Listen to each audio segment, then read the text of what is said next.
নমস্কার। টক্স on self identity আমাদের এই অনুষ্ঠানে আপনাদের আরও একবার আন্তরিক স্বাগত জানাই। কিছু কিছু মানুষ আছেন যার মধ্যে দিয়ে পর্বত থেকে নেমে আসা স্রোতস্বিনী ধারার মতো তার নিজস্ব অনুভব উপলব্ধি একেবারে স্বতন্ত্র আলোয় বিচ্ছুরিত হতে থাকে। প্রজ্ঞান পুরুষ বাবা ঠাকুর কত তত্ত্ব কথা তিনি আমাদের বলেছেন তার জীবদ্দশায়, যেগুলো সংকলিত করে রেখেছি আমরা। যা বলেছেন তার সামান্য মাত্র আমরা অর্ঘ্য হিসেবে সংকলন করতে পেরেছি। তিনি নিজে কোনো শাস্ত্র পাঠ করেননি, কিন্তু শাস্ত্র তার স্বতন্ত্র আলোয় প্রকাশিত হয়েছে তার মধ্যে। কিভাবে, কেমন করে, সেগুলোই আমাদের এই টক্স অন সেলফ আইডেন্টিটি অনুষ্ঠানে আমরা এই নিয়ে একটু আলোচনা করি।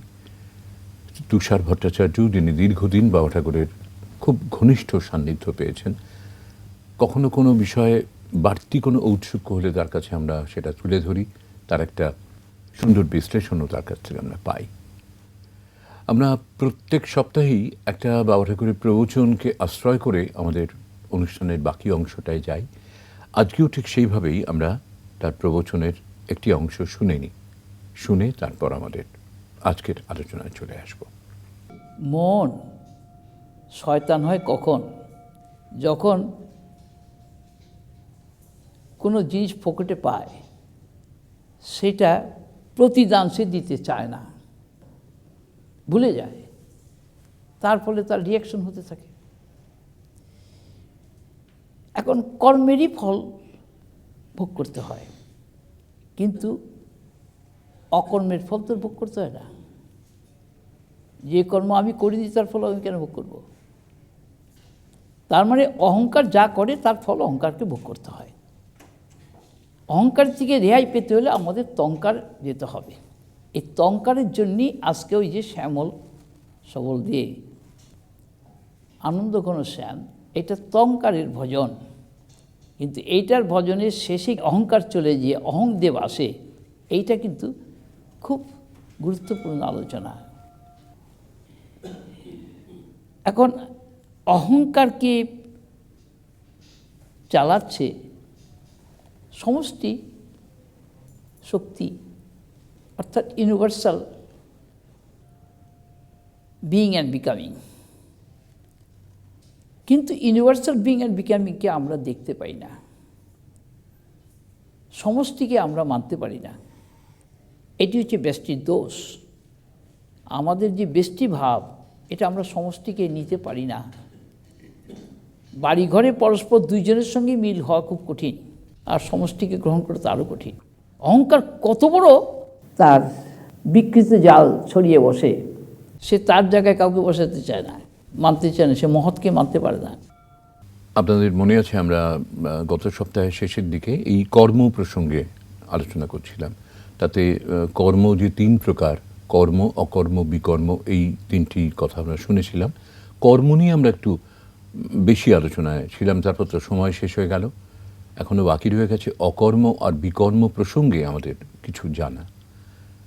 কর্মের প্রসঙ্গে আমরা শেষ যে কথা পেয়েছিলাম, বাবা ঠাকুর যেভাবে বলেছেন যে একের বোধে থেকে একের সেবা করা, এক বোধে থেকে একের সেবা করা, সেখান থেকেই শিবজ্ঞানের শিবের সেবা এটা চলে এলো।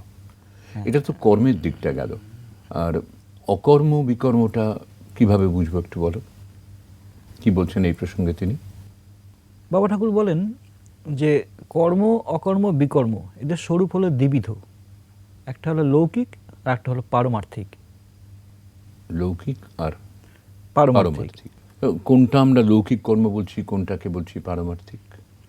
ব্রহ্মাত্মবিদ্যা বইতে বাবা ঠাকুর বলছেন, লৌকিক দৃষ্টিতে বা সাধারণত কর্ম বলতে পুণ্য কর্মকেই বোঝায়, অকর্ম বলতে ভ্রান্তিমূলক কর্মকে বোঝায়, এবং বিকর্ম অর্থ নিষিদ্ধ ও পাপ কর্ম। লৌকিক কর্ম বলতে তাহলে আমরা বুঝছি পুণ্যকর্ম। পুণ্যকর্ম, এবং ওই আগে যে বললাম দেহ ইন্দ্রিয় সহযোগে নিত্য প্রয়োজনীয় জিনিস সংগ্রহই হলো কর্ম। এখানে পুণ্যকর্ম বলতে কি বোঝাচ্ছে? পুণ্যকর্ম হলো সৎকর্ম, আর একটা হলো পারমার্থিক কর্ম। এই সৎকর্মের কিন্তু প্রতিক্রিয়া থাকে, ফলভোগ থাকে, কিন্তু পারমার্থিক কর্মের কোনো ফলভোগ থাকে না। আপনি ব্রহ্মাত্মবিদ্যা বইয়ের বাবা ঠাকুরের এই কথাটা একটু পড়ুন। বলছেন কর্মফলে অনাসক্তি, অকর্তাবোধে কর্ম অথবা ঈশ্বরের নিমিত্ত ঈশ্বর জ্ঞানে কর্ম ও কর্মফল উভয়কেই সমর্পণ করা হলো নিষ্কাম কর্ম অথবা ঈশ্বরীয় কর্ম। এটাই হলো শুদ্ধ কর্ম। সৎকর্ম ও শুদ্ধ কর্মের মধ্যে পার্থক্য হলো সৎকর্মের ফলভোগ থাকে কিন্তু শুদ্ধ কর্মের ফলভোগ থাকে না। কিছুটা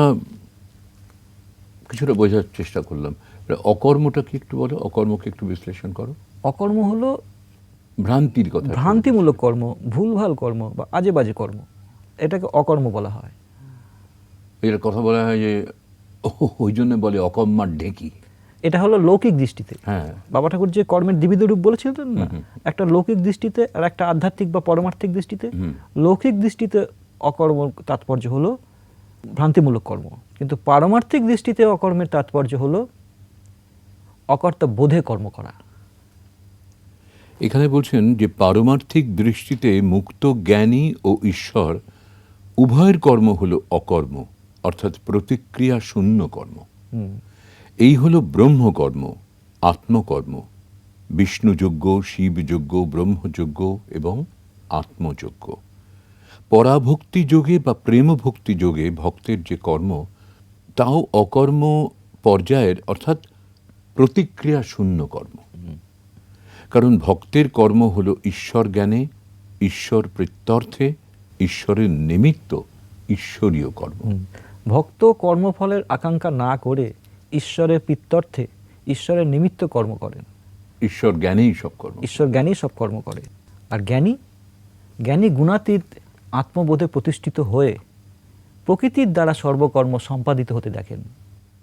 জ্ঞানীর প্রসঙ্গে বেশ একটা সুন্দর লেখা রয়েছে। বলছেন যে জ্ঞানীর কর্তাবোধ থাকে না, সুতরাং কর্ম ও কর্মফলে আসক্তি, স্পৃহা বা কোনো ইচ্ছাও থাকে না। সে দ্রষ্টা ও সাক্ষী বোধে প্রকৃতি বা গুণের দ্বারা সর্বকর্ম সম্পাদিত হতে দেখে। সে সর্বকর্মের মধ্যে অবস্থান করে সাক্ষী বোধে। সাক্ষী বোধ হল বিশুদ্ধ আত্মবোধ বা ব্রহ্মবোধ। এই বোধ গুণাতীত, ভেদাতীত, ভাবাতীত এবং দ্বন্দ্বাতীত।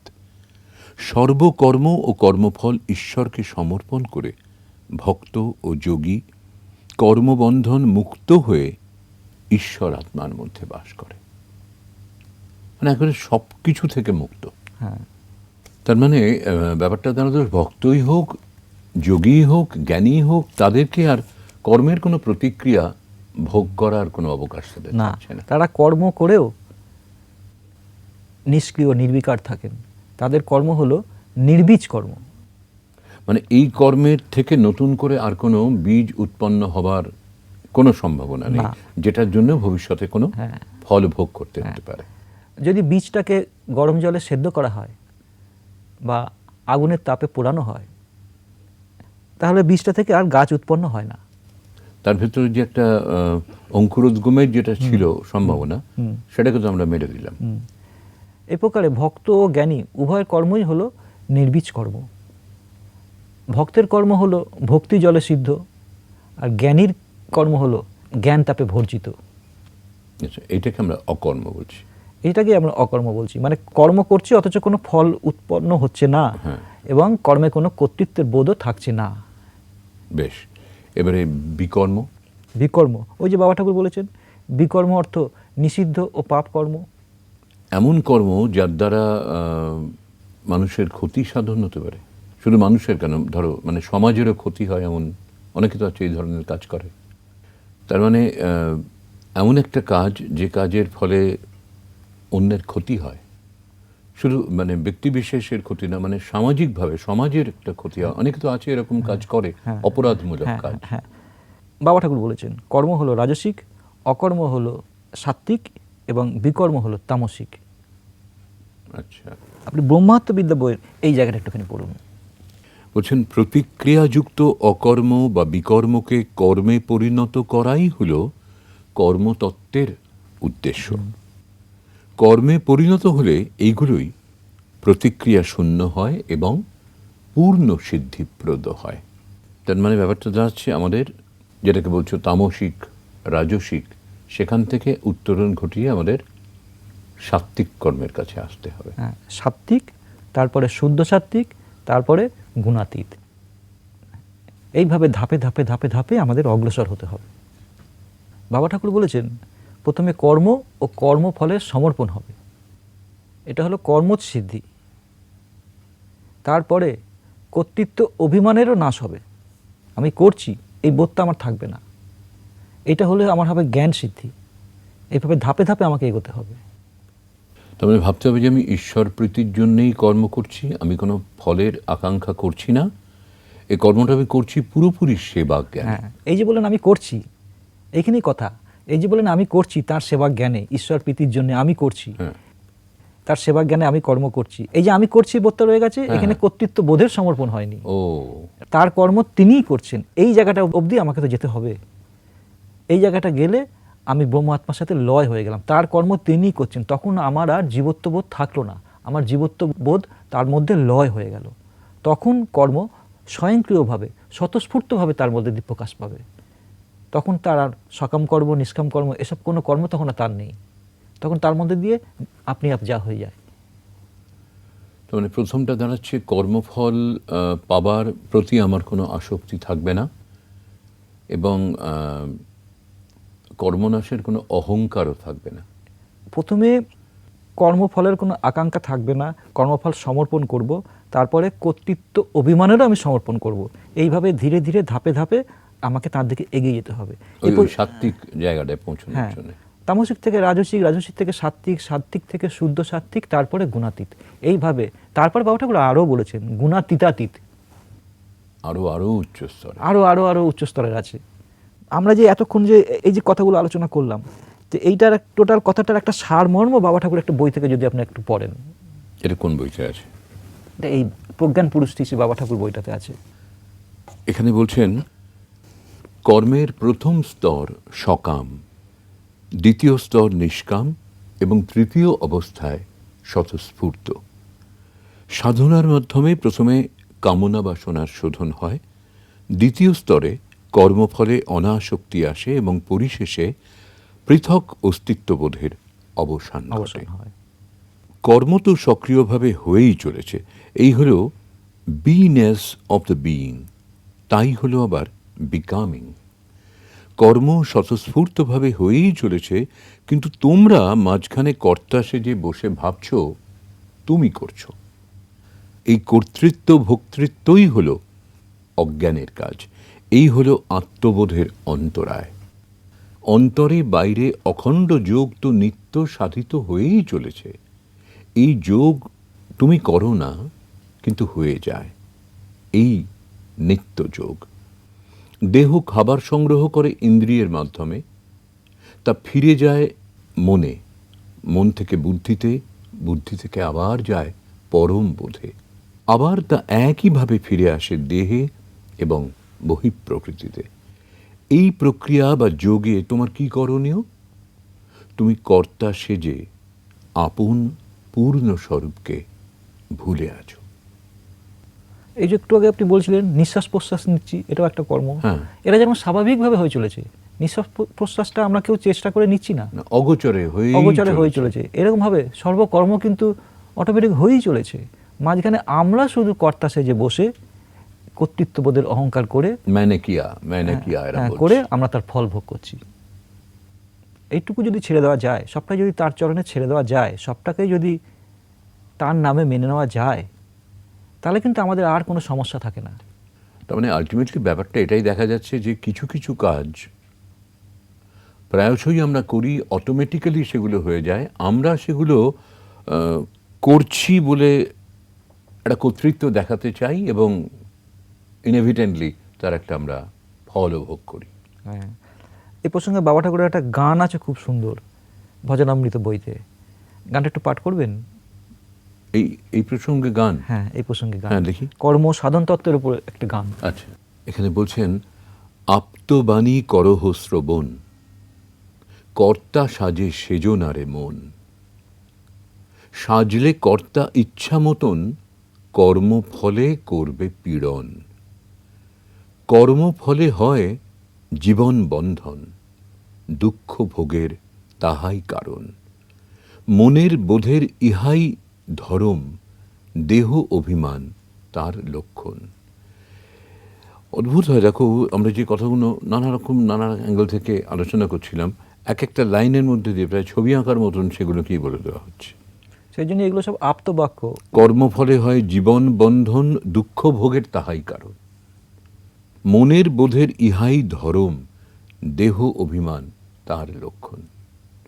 এরপর বলছে, সবার মাঝে কর্তা একজন, গুরু ইষ্ট মাতা স্বয়ং। জীবন রূপ করে ধারণ, স্বভাব লীলা করে সে পূরণ। কর্তা করণ কর্মফলে মন, সদা তাঁরে রেখো স্মরণ।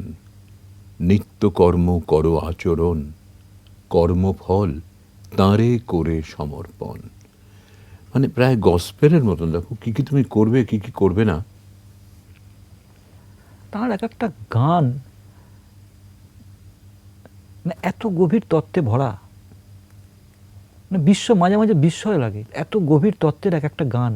এগুলো তো গান নয়, যেন শাস্ত্র কথা তো এগুলো সব। হ্যাঁ, মানে তার মধ্যে দিয়ে শাস্ত্র স্বয়ং ফুটে বেরিয়েছে এই গানগুলো। সেটাকে একটা সঙ্গীতের রূপে, সঙ্গীতের রূপে এসেছে গানগুলো। তারপরে আবার বলছেন, কর্মফল মুক্ত পূর্ণ জীবন, অমৃত স্বরূপ করে আস্বাদন। বোধের মনে থেকে মগন, স্বভাব বোধে করে বিচরণ। নিত্য মুক্ত স্বরূপ আপন, সমবোধে ভূমা আত্মদর্শন। মুক্তি শান্তির সহজ সাধন, ভুলো না মন, ভুলো না কখনো। বোধের মনে একটা কথা উনি বললেন গানটার মধ্যে। বোধের মনে থাকতে শুধু না, থেকে মগন। বোধের মনে থেকে মগন, মানে ডিপ ইনটু ইট, একেবারে ডুবে যাও তার মধ্যে। জীবের মন তো বৈচিত্র্যের চিন্তা করে, কিন্তু বোধের মন সে একত্বের ভাবনা করে, সে তার সব কিছু সে এক বোধে উপলব্ধি করে।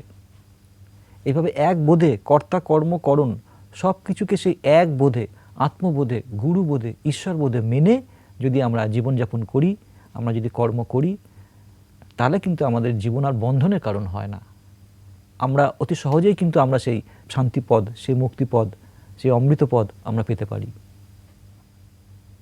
এই মানার কথা তো বাবা ঠাকুর ঘুরে ফিরে বারবার বলছেন, সব কিছুকে সেই এককে মানা।